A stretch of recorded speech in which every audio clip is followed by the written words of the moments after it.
Hello, welcome to LifeTalk for May 16th, 2017. I'm Mark Crutcher. And I'm Renee Hobbs. Thanks for being with us today. You know, yesterday we talked about how outraged both Renee and I were about this Mother's Day garbage that Cecile Richards putting out. And it really angers me every year when these people talk about Mother's Day. I think that was pretty obvious from yesterday. Yeah. But one of the things I failed to do yesterday was I mentioned that there was a tweet back at Cecile Richards in which someone said, quote, "Hard to say I love you, Mom, from a medical waste dumpster," right? Unquote.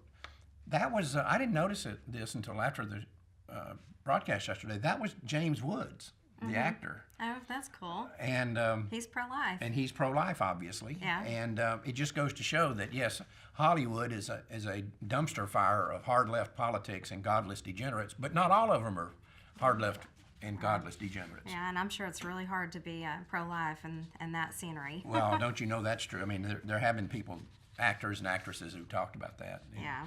That It's a it stunts your challenge. career.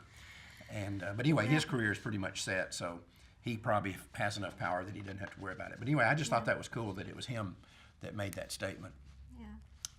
Speaking of statements, here's one that's really going to fire us up. It's lit the fire. Gloria Steinem, feminist icon as she's described by this pro-abortion writer, now says that the problems of climate change are a result of the fact that the world's done too few abortions, that we need to do more abortions. You wouldn't think that 59 million babies Not enough? isn't enough. Right. And that's just in America. That's in America only. That doesn't count the Yeah. whole world. Yeah. And it's what I always say when these people talk about all the social benefits of abortion. If 60 million or 65 million, whatever the number is not enough, what's the number? In other words, where do we have to get to before we start seeing all these results? They say that abortion was going to eradicate, for example, child abuse. Child abuse is many times worse today than it was in '73 when abortion was legal. So we've killed 60 million babies to eliminate child abuse, supposedly. Child abuse has gotten worse. What's the problem here? Is 60 million not enough? What's the number? And there's not a number you can put on it for these people. There's not enough abortions, right? There's not enough abortions at all. You No. can't do enough to satisfy No. these people. And she also states that overpopulation is a feminist issue because of the climate change. I don't believe in climate change, first off, but secondly, I think the environment is all of our issues, not just feminists, not just women. And Right. God has totally blessed us Right. to be able to carry babies in our wombs, to be the nurturer. And to suggest that women have, it's almost like what she's saying is that women have an obligation to kill their babies, Right. to protect the She is climate. promoting abortion, and she's promoting these girls that are young and naive and scared to go out and kill your baby because it's going to hurt the Right. world. Well, I think what has to happen here, from their standpoint, is they have to talk other people into killing their babies to justify their own babies that they killed. Yeah. It makes them feel better Right. about. And it's like when somebody buys a new car. If somebody buys a new, Ford Mustang, and somebody else is thinking about buying a car, that person tries to talk them into a Mustang because it makes them seem smarter for having bought one. Right. Right. Yeah. So yeah. you have to justify your Right. own decisions. Right. And so I don't know how many of her babies Gloria Steinem has killed. I'm sure it's Who knows? it's a large number. Right. But every time she can talk a young girl into naively killing her baby, then she feels better about having killed hers. You know, it makes you wonder how much money Planned Parenthood gives to her. Oh, Do they? I don't know. Or some other abortion, National Abortion Federation or whoever. Yeah. But she says that the too few abortions that have happened are the fundamental cause of climate change. Even if you believe climate change is real, and I saw a thing the other day that NASA scientists are saying, in the last 135 years, the climate the temperature of the climate has risen 0.8 degrees, 0.8 degrees in 135 years. Right. And that there have been previous times in world history when it increased more than that, and they can tell by seismological studies or whatever it is Right. that they do what the climate was when certain things occurred.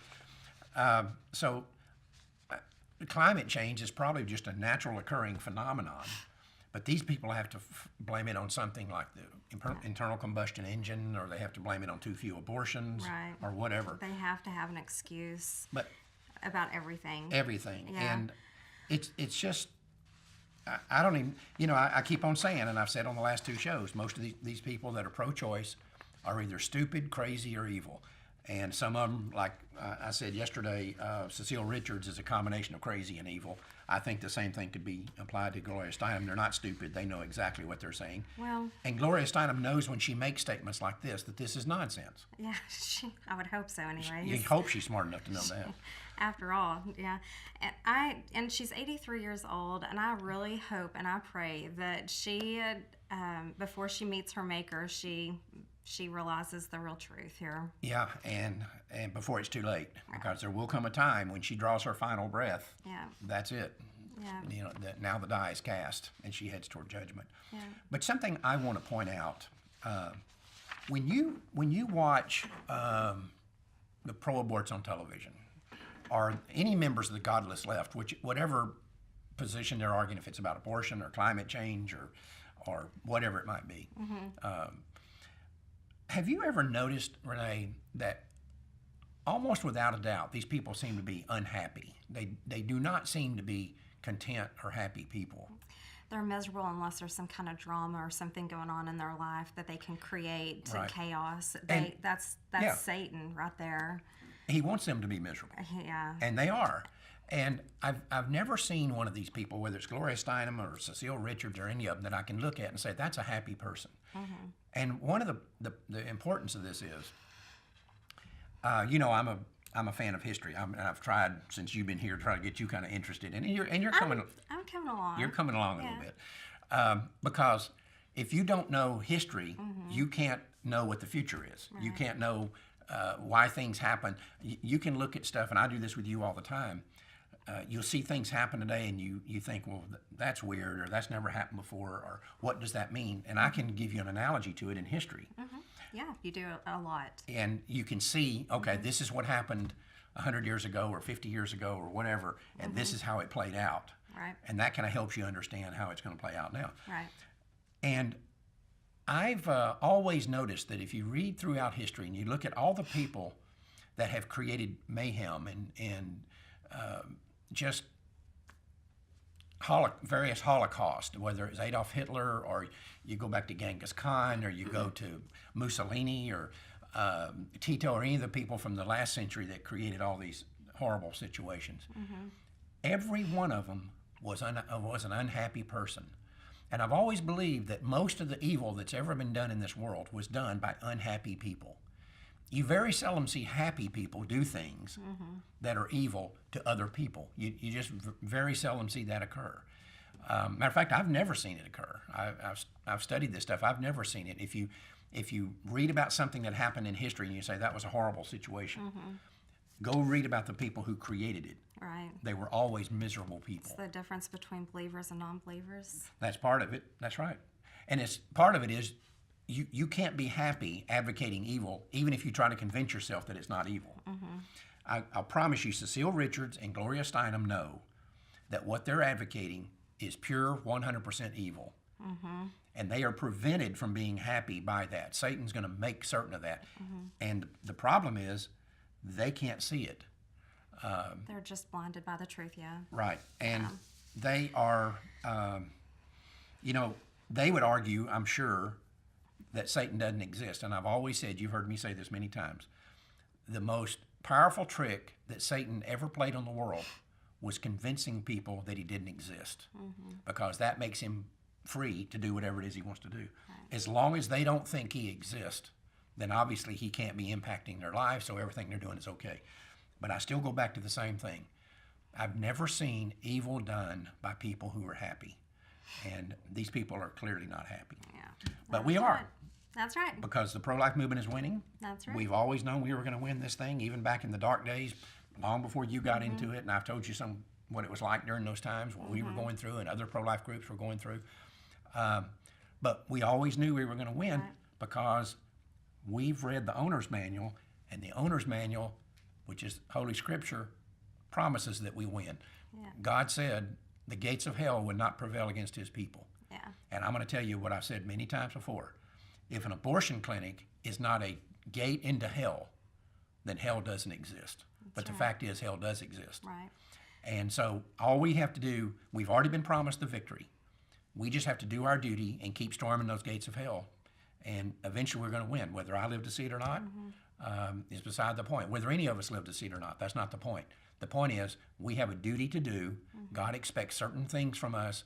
As long as we do those things, the victory's been promised. Yeah, God has definitely blessed us to be here in the pro-life movement to save the unborn. It is such an honor to be able to do this. It is. It's hard, and you feel defeated sometimes, and the evil that you see in this daily is just, you go home and you just want to cry sometimes, but it is such an honor. Yes, it is. You know, it's a, you know, I think back, and I've told you before about the statement Churchill made one time to the British people at the beginning of the Battle of Britain and at World War II. More history? Yeah, more history. Okay. All right. When things really looked grim for Great Britain, people were predicting the Canadian Prime Minister said in 3 weeks England's going to have her neck wrung like a chicken when the Nazis went after them. And he told the British people, he said,